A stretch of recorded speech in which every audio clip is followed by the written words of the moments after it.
Hello बच्चों, आइए प्रश्न को देखते हैं। दिखाइए कि रेखाएं x प्लस 3/-3 बराबर में y माइनस 1/1 बराबर में z माइनस 5/5 और दूसरी रेखा दे रखी है x प्लस 1/-1 बराबर में y माइनस 2/2 बराबर में z माइनस 5/5। ये समतलीय है, ये हमें बताना है और ये रेखा का सममित रूप है। अब इसके बाद में देखो हम लोग आगे बढ़ते हैं। इसमें और क्या बोल रखा है, इससे होकर जाने वाले समतल का समीकरण भी याद कीजिए।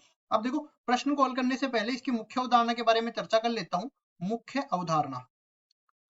अवधारणा में कुछ इस तरह से समझो। मान लो कि माना एबीसी, माना ए सदिश, बी सदिश व सी सदिश समतलीय है।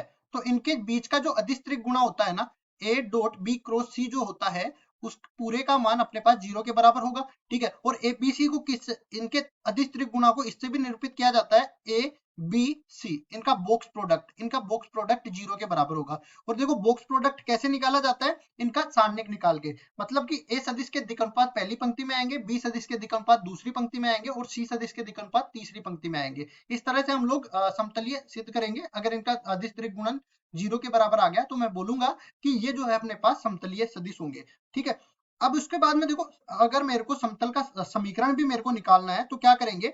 देखो, समतल के समीकरण के लिए मेरे को दो चीजों की आवश्यकता पड़ेगी। एक तो इसका अभिलंब। ठीक है, अभिलंब को मैं n सदिश से व्यक्त कर देता हूं और दूसरा यहाँ पे मान लो इसमें समतल में स्थित कोई बिंदु है, इस बिंदु को मैं a से व्यक्त कर देता हूं। बिंदु में यहाँ पे मान लेता हूं, मान लो P बिंदु है और P बिंदु के जो निर्देशांक है वो x1, y1 और z1 है। और इसी तरह n जो सदिश है वो इस तरह से मैं मान लेता हूँ a1 i के, इसको मैं इस तरह से मान लेता हूँ a i के प्लस b j के प्लस c k के।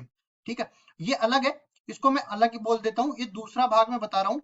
यहाँ पे अगर मेरे को अभिलंब सदिश दे रखा है और बिंदु दे रखा है तो समतल का समीकरण कैसे निकालेंगे। a गुणा में x माइनस में x1 और प्लस में b गुणा में y माइनस y1 और प्लस में c गुणा में z माइनस में z1 बराबर हो जाएगा 0 के। ये अपना समतल का समीकरण हो गया। अब देखो आगे बढ़ते हैं और सवाल को हल करते हैं। सवाल में दो रेखाएं दे रखी हैं, दोनों रेखाओं को पहले लिख लेते हैं। देखो, L1 का समीकरण अपने को दे रखा है। L1 ये अपने को x प्लस 3/-3 बराबर में y माइनस 1/1 बराबर y माइनस 1/1 के बराबर और इसके बराबर दे रखा है z माइनस 5/5, z माइनस 5/5 के बराबर। इसके बाद देखो L2 रेखा का समीकरण अपने को दिया गया है क्या, x plus 1/1 x plus 1 minus का 1 बराबर में आगे क्या दिया गया है, y माइनस 2/2, इसको भी लिखते हैं y माइनस 2/2 और बराबर में इसको आगे वाले को भी लिखते हैं क्या, z माइनस 5/5, z माइनस में 5/5। ये अपने पास दो रेखाएं दे रखी है। तो देखो, जब भी अपने पास रेखा का जो कार्तीय रूप है वो इस तरह से लिखा जाता है।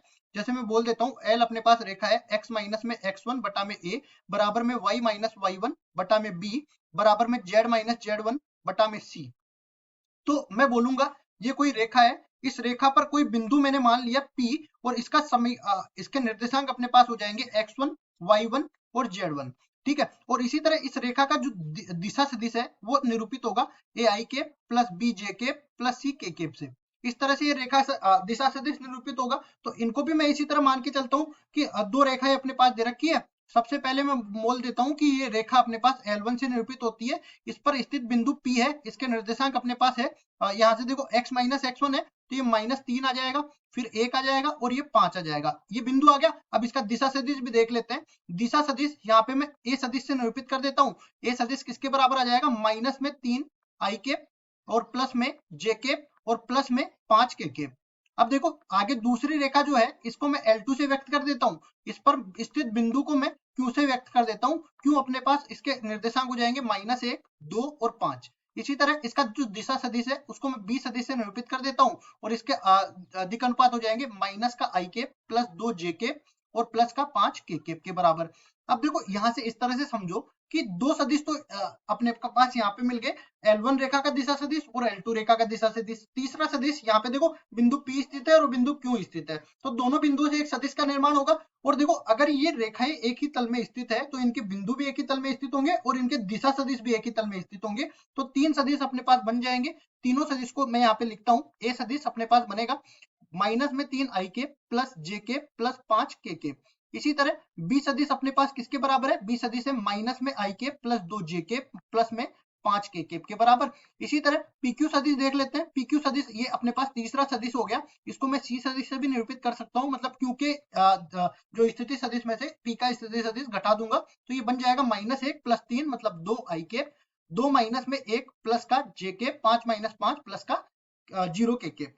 तो ये अपने पास बन गया, 3 सदिश अपने पास आ गया। अब इनके देखो अदिश त्रिगुणा या बॉक्स प्रोडक्ट मैं ले लेता हूँ। यहाँ पे देखो A, B और C का बॉक्स प्रोडक्ट निकालता हूँ। अगर ये 0 के बराबर आ गया तो हम लोग बोलेंगे तीनों सदिश समतलीय है, मतलब दोनों रेखाएं समतलीय है। तो देखो यहाँ से लिखेंगे A, B और C का जो अपने पास बॉक्स प्रोडक्ट है वो इनके सारणिक के द्वारा निरूपित होगा। एक के दिक्कनुपात आ जाएंगे -3 और 1 5, -3 1 और 5, और दूसरा वाला आ जाएगा -1 2 और 5, -1 2 और 5, और तीसरा वाला अपने पास आ जाएगा 2 1 0, 2 1 0।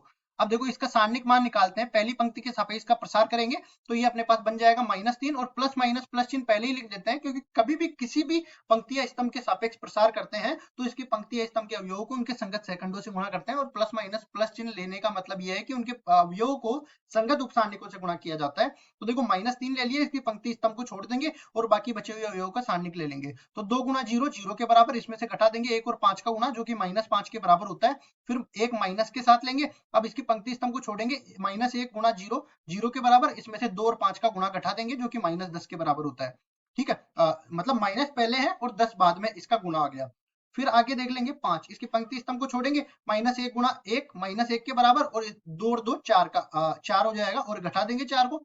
तो अब देखो इसको आगे हम लोग हल कर लेते हैं, तो कुल मिला के अपने पास ये किसके बराबर बन जाएगा 15, और इसी तरह ये 10, और ये पचम 25, मतलब माइनस का 25। तो यहाँ पे हम देखेंगे ये सारा मान हम लोग किसके लिए निकाल रहे हैं, एबीसी का अदिश त्रिगुणा के बराबर। ये हम लोग बॉक्स प्रोडक्ट का मतलब यही होता है। ठीक है, तो अब देखो क्या होगा, ये सारे मान कट जाएंगे और 0 के बराबर आ जाएगा। अगर बॉक्स प्रोडक्ट 0 के बराबर आ गया तो हम लोग कहेंगे कि ए बी व सी सदिश समतलीय है, समतलीय समतलीय है। और देखो अगर ये तीनों सदिश समतलीय है तो तीनों सदिश दोनों रेखाओं से बने हैं, तो मैं बोलूंगा L1 व L2 दोनों रेखाएं समतलीय है, समतलीय है। अब देखो ये तो हमने सिद्ध करके बता दिया दोनों रेखाएं समतलीय है। उसके बाद में देखो समतल का समीकरण भी तो मेरे को निकालना है, दोनों रेखाओं से जाने वाला तो दोनों रेखाओं से जाने वाले समतल का मेरे को समीकरण निकालना है। तो इस तरह से समझो कि मान लो कि ये अपने पास समतल दे रखा है, ठीक है, इस समतल में दो रेखाएं हैं, एक तो L1 दे रखी है और एक L2 दे रखी है। ये दो रेखाएं अपने को दे रखी है, तो मैं क्या करूंगा, इनके दिशा सदिशों से मैं इसका अभिलंब सदिश ज्ञात कर सकता हूँ। ठीक है, दिशा सदिश अपने पास क्या है, ए सदिश, ये अपने पास बराबर है माइनस में 3 i के प्लस जे के प्लस 5 के केप के बराबर। इसी तरह अपने पास बी सदिश है, इसका दिशा सदिश अपने पास आ जाएगा माइनस में i के प्लस 2 जे के प्लस 5 के केप के बराबर। तो ये आ गया अपने पास दिशा सदिश। अब इनका अभिलंब सदिश मैं निकाल सकता हूँ इसके सदिश गुणा के बराबर। ठीक है, तो सदिश गुणा करता हूं मैं, n बराबर में a और b का सदिश गुणा, तो ये बराबर आ जाएगा, यहाँ से देखो सारणिक से निकालेंगे, आई केप जे केप के केप, और यहाँ पे कितना बन जाएगा -3 1 5, -3 1 5, और इसकी तीसरी पंक्ति आ जाएगी -1 2 5 के बराबर, -1 2 5। अब इसका सारणिक भी वैसे ही निकालेंगे, पहली पंक्ति के सापेक्ष प्लस माइनस प्लस चिन्ह ले लेते हैं, और यहाँ पे देखो आई केप के साथ पंक्ति स्तंभ को छोड़ेंगे, यहाँ पे बन जाएगा 5 माइनस में 10, इसी तरह माइनस जे केप यहाँ पे देख देते हैं, ये -15 प्लस 5, -15 प्लस 5 के बराबर। इसी तरह के केप को भी देख लेंगे, तो ये कितना बन जाएगा, -6 प्लस 1 के बराबर, -6 प्लस 1 के बराबर, और ये पूरा किसके बराबर है, एन सदिश के बराबर है। तो एन सदिश यहाँ से कितना आ जाएगा, देखो माइनस में 5 आई केप, और ये देख लेंगे ये -10 और ये प्लस का 10 हो जाएगा, प्लस का 10 जे केप, और ये कितना बनेगा, माइनस का 5 के केप के बराबर। अब देखो अपने को अभिलंब सदिश मिल गया और एक बिंदु चाहिए, तो बिंदु इन दोनों में से कोई सा भी बिंदु यहाँ पे रख लेता हूँ, पी और क्यू में से। पी बिंदु के निर्देशांक है -3 1 और 5, तो इसको रखेंगे पी बिंदु को -3 1 और 5। तो यहाँ से मैंने समतल का समीकरण निकालने का तरीका मैंने बता दिया था यहाँ पे। तो ये क्या बन जाएगा, देखो समतल P इसको मैं बोल देता हूँ, तो ये बनेगा -5 गुणा में x माइनस में x1, और x1 की जगह क्या है, माइनस का 3, तो ये प्लस का 3 बन जाएगा। इसी तरह प्लस का 10 और गुणा में y माइनस y1, y1 का मान -1 के बराबर है, तो ये -1 आ जाएगा। इसी तरह -5 गुणा में z माइनस z1, तो ये 5 के बराबर है, और कुल मिला के पूरा 0 के बराबर हो जाएगा। इसको आगे सरल करते हैं, तो -5x प्लस नहीं माइनस का 15 आ जाएगा, तो इसको भी लिख देते हैं -15। फिर आगे 10y माइनस का 10, और इसको भी देख लेते हैं, माइनस में 5z और प्लस का 25 बराबर हो जाएगा 0 के। कुल मिला के देखो -15 और -10 प्लस 25 से कट जाएगा, और ये -5x प्लस 10y और माइनस में 5z बराबर 0 हो गया। पूरे समीकरण में -5 का भाग दे दूंगा, तो x माइनस में 2y और प्लस का z बराबर में 0। तो ये अपने पास आ गया समतल का समीकरण। ठीक है, देखो एक तो हमें सिद्ध करना था कि दोनों रेखाएं समतलीय है, सिद्ध कर लिया, और दूसरा समतल का समीकरण हमें निकालना था जहां पे दोनों रेखाएं गुजरती है, तो ये हमने समतल का समीकरण भी निकाल लिया। इस तरह से दोनों उत्तर हमने निकाल दिए, यही हमारा उत्तर है। आशा करता हूँ ये सवाल आपको समझ में आया होगा। धन्यवाद।